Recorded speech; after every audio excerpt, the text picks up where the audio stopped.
세 번 나를 부인하리라 하던 말씀이 밖에 나가서 심히 통곡하니라. 아멘. 26장 마지막 절까지 읽었습니다. 예수님 공생의 3년 동안에 가장 중요한 기간이 사순절 7주 동안입니다. 7주 가운데 가장 중요한 한 주간이 있다면 마지막 순환주간입니다. 사순절 7주의 하이라이트가 되는 한 주간이 순환의 한 주간. 부활절 전 종려주일부터 시작합니다.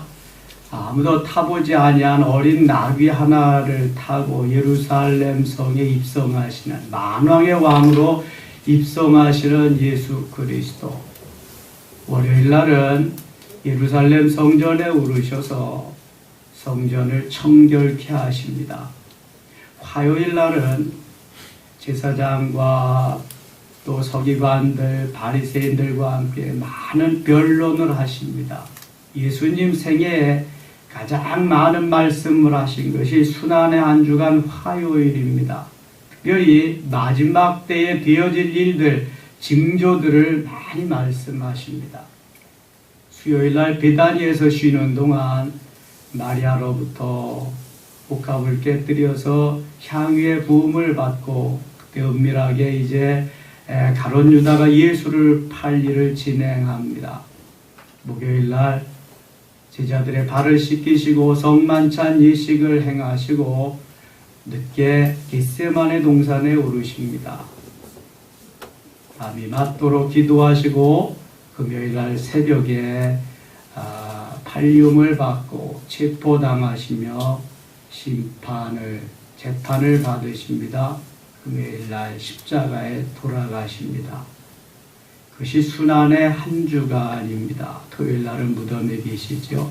오늘 26장에는 수요일날과 목요일날 그리고 금요일 새벽까지 되어진 일들이 기록되어 있습니다.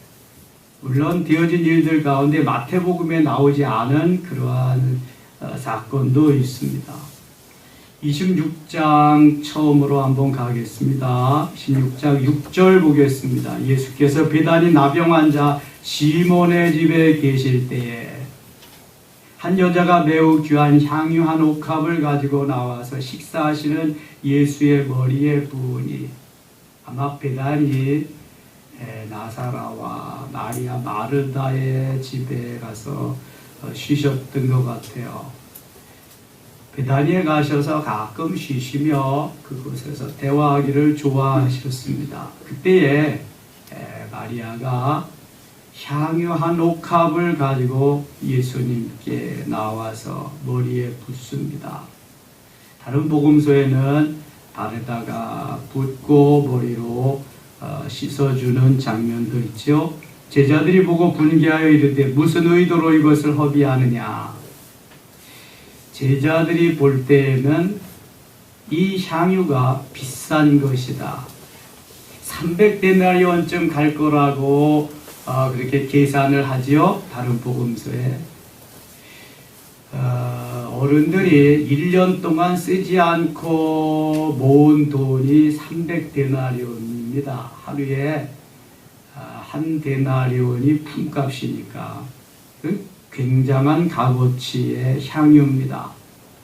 그래서 무슨 의도로 이것을 허비하느냐고 말합니다. 허비는 허비되 거룩한 허비, 거룩한 낭비지요.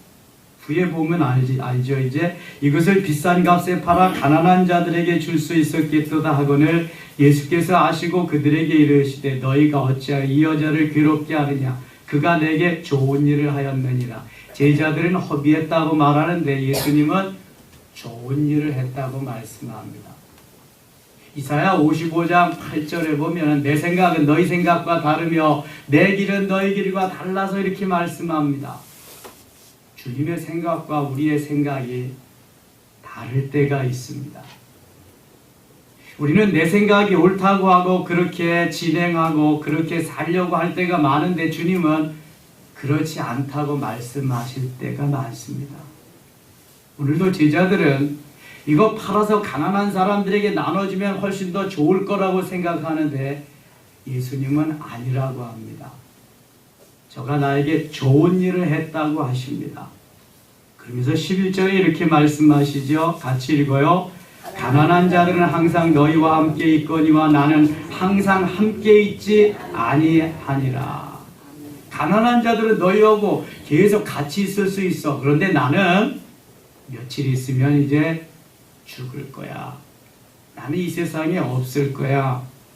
나는 항상 함께 있지 아니하리라.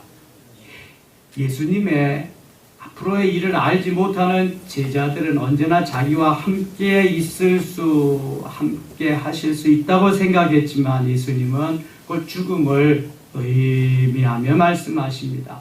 이 여자가 내 몸에 이 향유를 부은 것은 내 장례를 위하여 함이니라.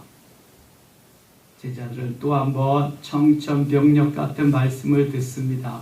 장례를 위하다니 곧 돌아가신다는 말이죠. 이미 베드로에게 말씀하셨어요. 신앙 고백 16장에서 듣고 난 다음에 예수님의 죽음을 이야기하셨습니다. 13절 같이 읽겠습니다. 내가 진실로 너희에게 이르노니 온 천하에 어디서든지 이 복음이 전파되는 곳에서는 이 여자가 행한 일도 말하여 그를 기억하리라 하시니라. 아멘. 온 천하에 어디서든지 이 여자가 행한 일이 기억되리라, 전해지리라 말씀합니다.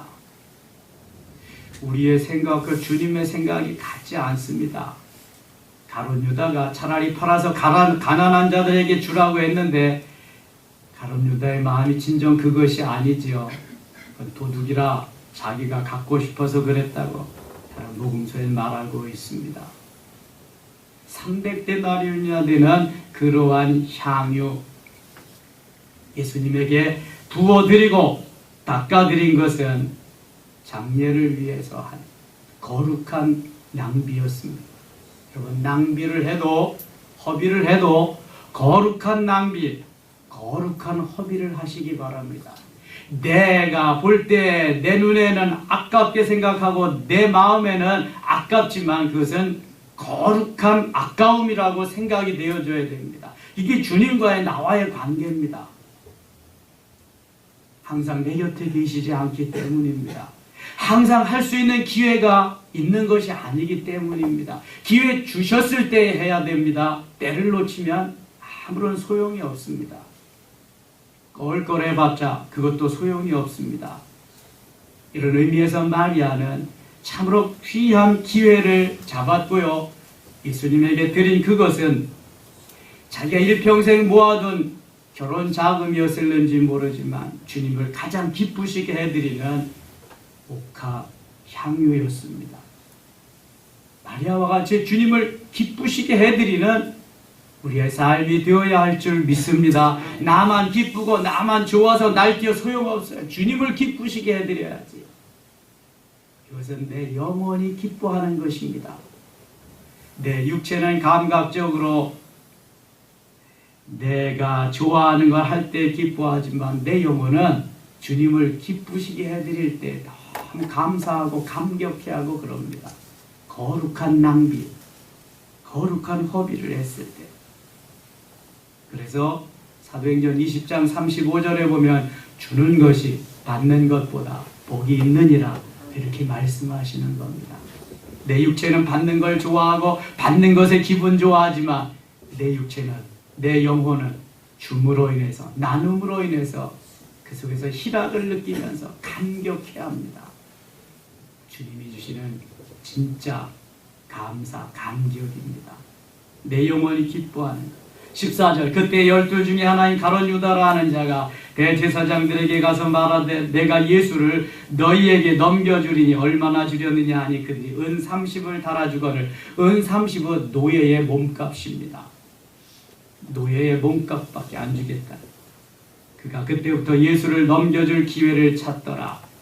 그냥 수요일 날 오쯤 돼서 가룟 유다는 예수님을 넘겨주고 돈을 받을 그 생각을 하고 있는 거지요. 다른 복음서에 보면 이미 가룟 유다의 마음속에 누가 들어가서? 사탄이 들어가서 작업을 하고 있는 겁니다. 우리가 맨정신으로는 할 수 없어요. 사단이 하는 겁니다. 죄를 범하고 도둑질을 하고 살인, 강도짓을 하는 거 내가 하는 거 아닙니다. 내 속에 죄가 있기 때문에 사단이 죄를 타고 들어와가지고 그 사단이라는 놈이 하는 거지 내가 하는 거 아니요. 살인자들을 다 그 보면은 다 그 마귀가 사단이 들어가서 하는 겁니다. 거짓말도 사단이 하는 거죠. 그 들어가서. 무교절의 첫날에 제자들이 예수께 나와서 이르되 유월절 음식 잡수실 것을 우리가 어디서 준비하기를 원하시나이까. 유월절 지난 첫날 일주일 동안 누룩이 들어있지 않는 떡을 먹으면서 지내는 고난의 절기가 무교절이지요. 이르시되 성한 아무에게 가서 이르되 성령 선생님 말씀이 내 때가 가까이 왔으니 내 제자들과 함께 유월절을 내 집에서 지키겠다 하시되 하라 하시니 제자들이 예수께서 시키신 대로 하여 유월절을 준비하였더라. 20절, 21, 23절, 24절 같이 읽겠습니다. 대답하여 이르시되 나와 함께 그릇에 손을 넣는 그가 나를 팔리라. 인자는 자기에 대하여 기록된 대로 가거니와 인자를 파는 그 사람에게는 화가 있으리로다. 그 사람은 차라리 태어나지 아니하였더라면 제게 좋을 뻔하였느니라. 아멘. 예수님께서 마지막 만찬을 하시는 장면, 그때에 일어난 사건입니다. 이 마지막 만찬, 최후의 만찬 직전에 요한복음 13장에 보면은 서로 사랑하라고 하는 말씀을 하시고 제자들의 발을 씻겨 주십니다. 허리에 띠를 수건을 동이시고 대야에 물을 떠다 놓으시고 제자들의 발을 씻기시면서 너희도 가서 이렇게 섬김의 삶을 살라고 말씀합니다. 그리고 다락에 오르셔서 최후의 만찬, 마지막 성만찬 예식을 행하시는 그러한 장면입니다. 너희 중에 나를 팔 사람이 하나 있다. 그러면서 나와 함께 그릇에 손을 넣는 자가 나를 팔리라.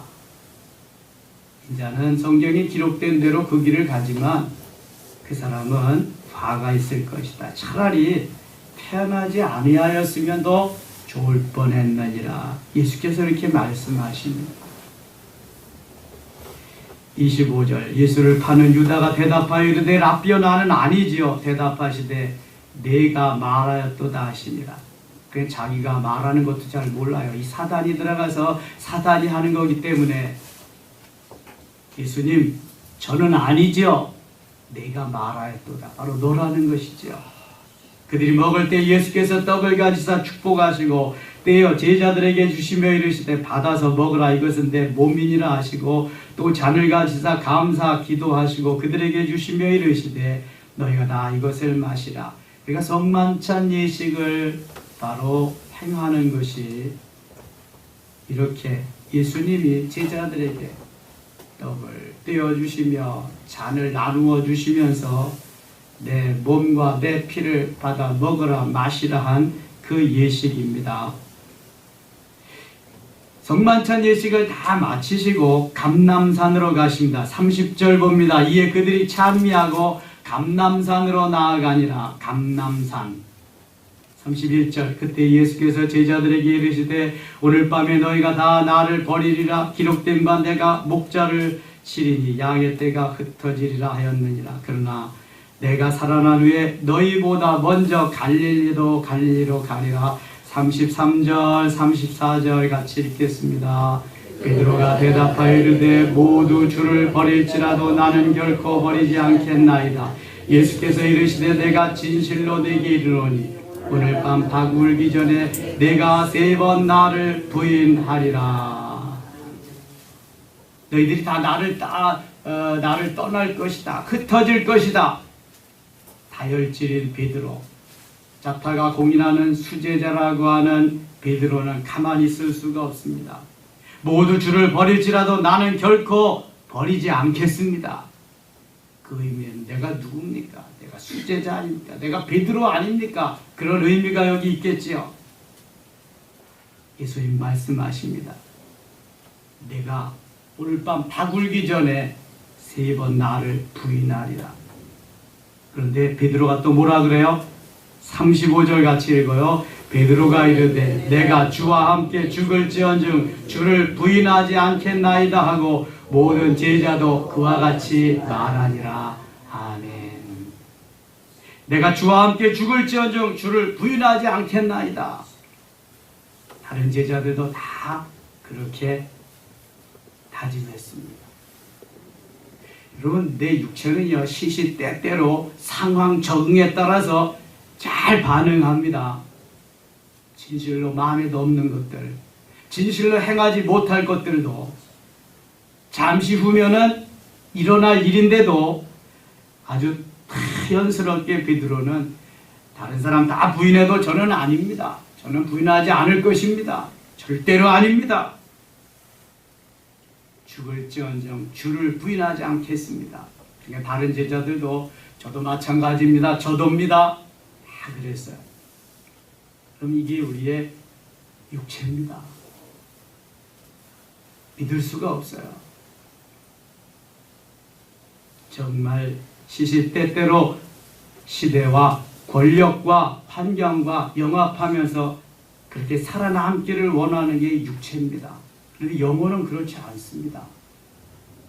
영혼은 진리로 생명으로 하나님 기뻐하는 그것을 따라 살려고 몸부림칩니다. 잠시 접어두고 겟세마네라고 하는 동산에 올라갑니다.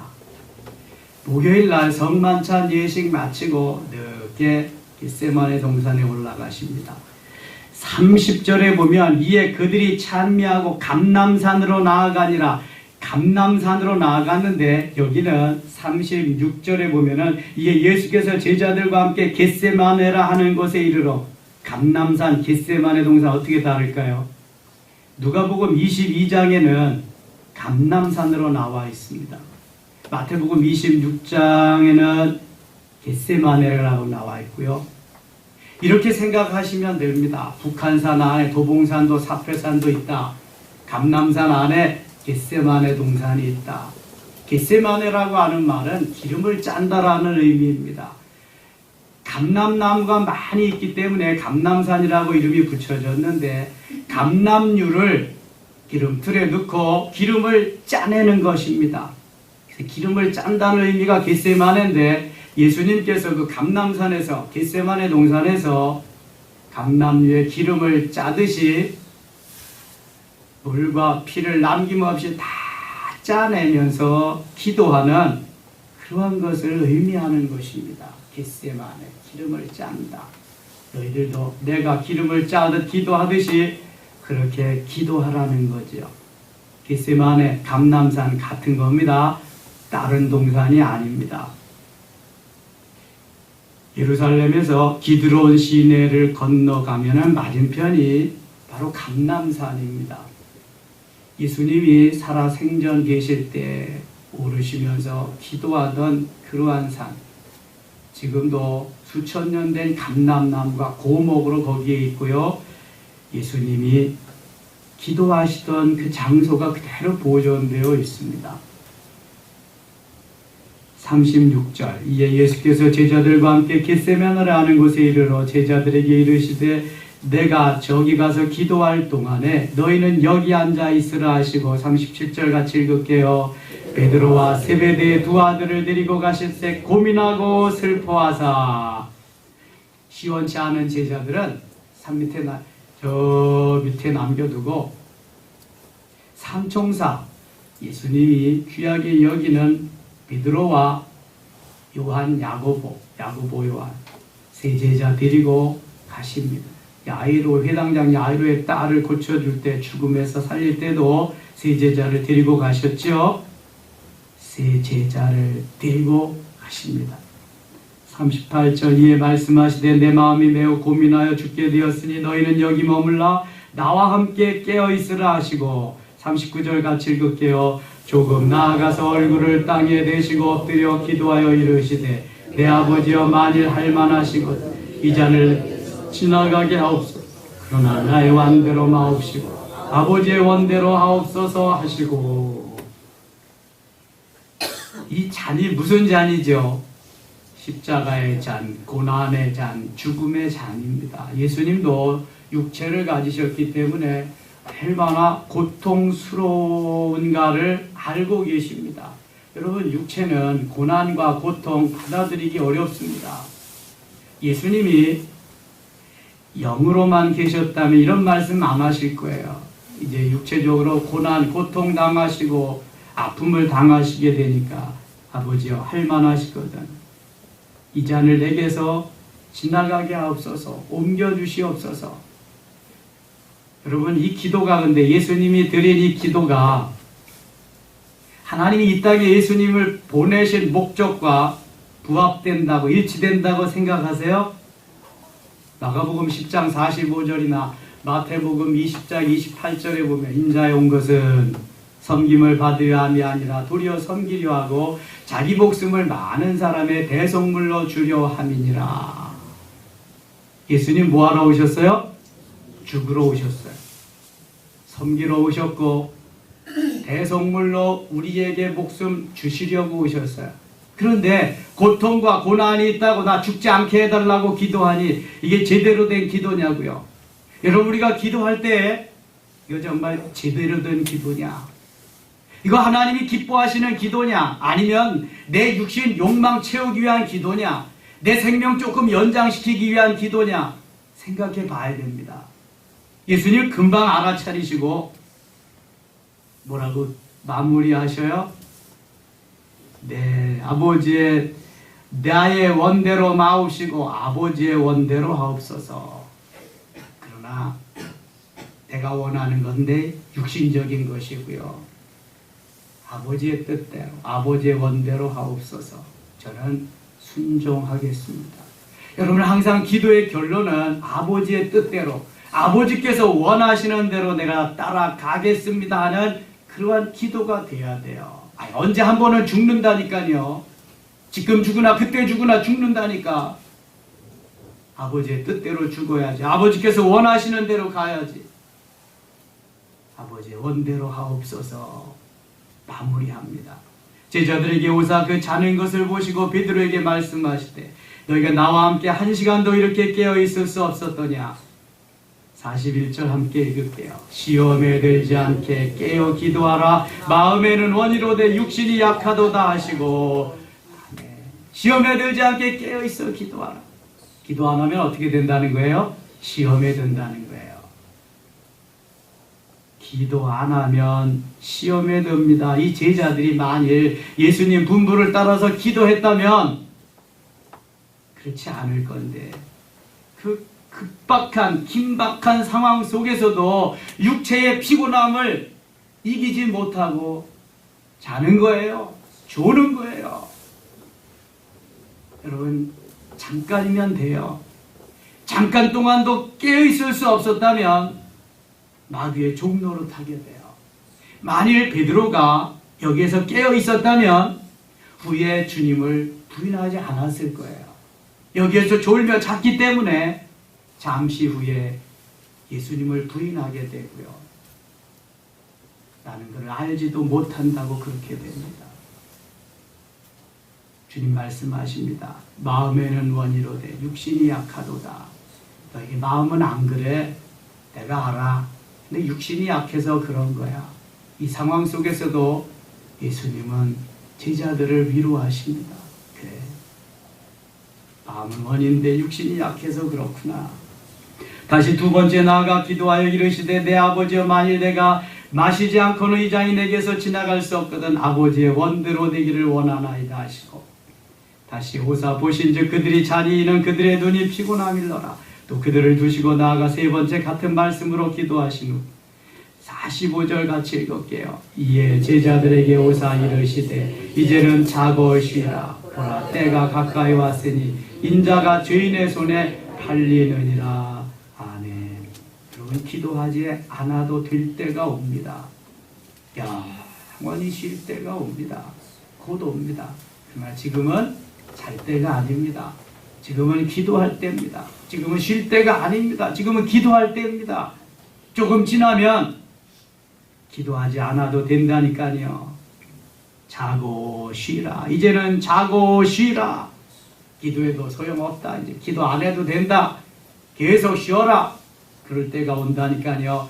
그때가 되기 전까지는 계속 기도해야 할 줄 믿습니다. 새벽을 깨우며 작정하며 기도하고 처리하며 기도하고 금식하며 기도하고 하나님과의 관계에서 바른 관계를 만들어 가지고 가야 됩니다.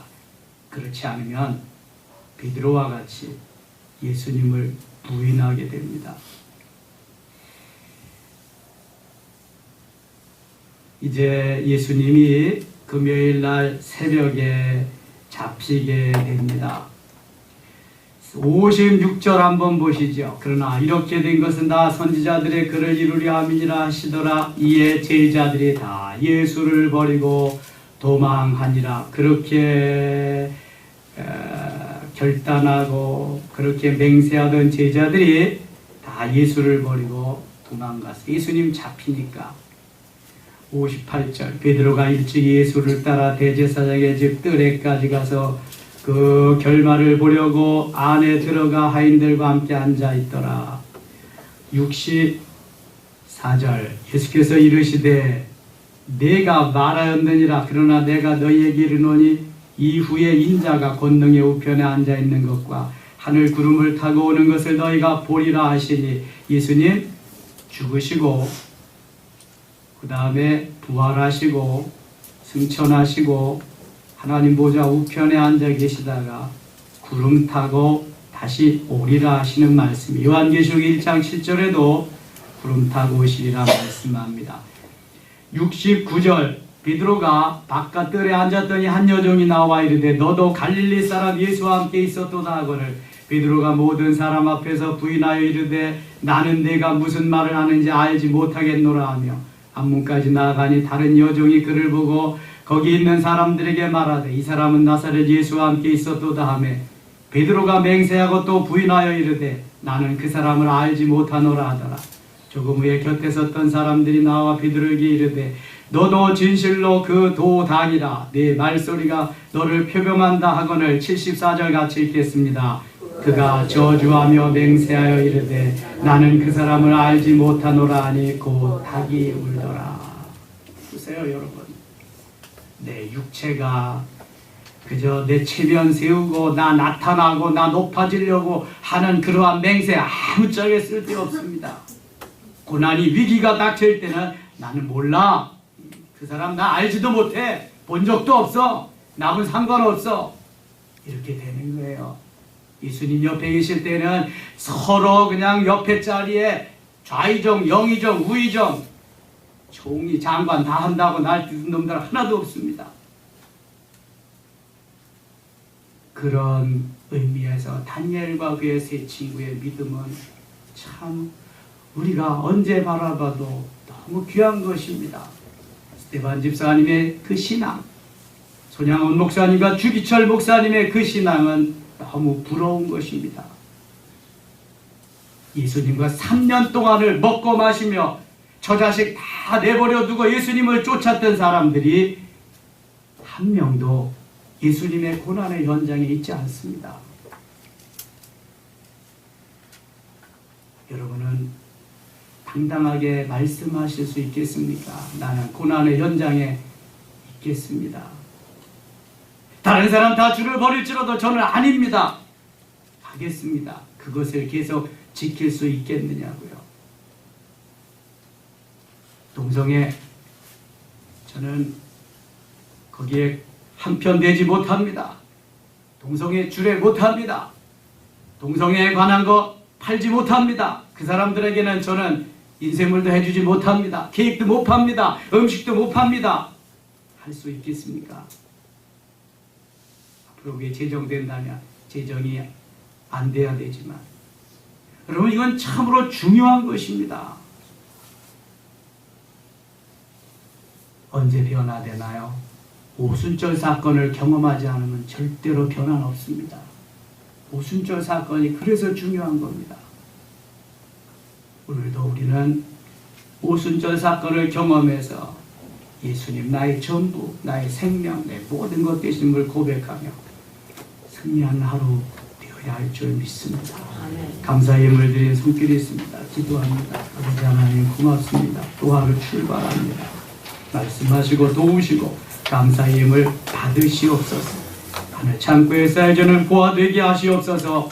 주님을 버리고 배반하지 않도록 우리의 믿음이 내 영적으로 성장하고 성숙해서 주님 기뻐하는 삶이 되게 도와주시옵소서. 예수님 이름으로 기도드리옵나이다.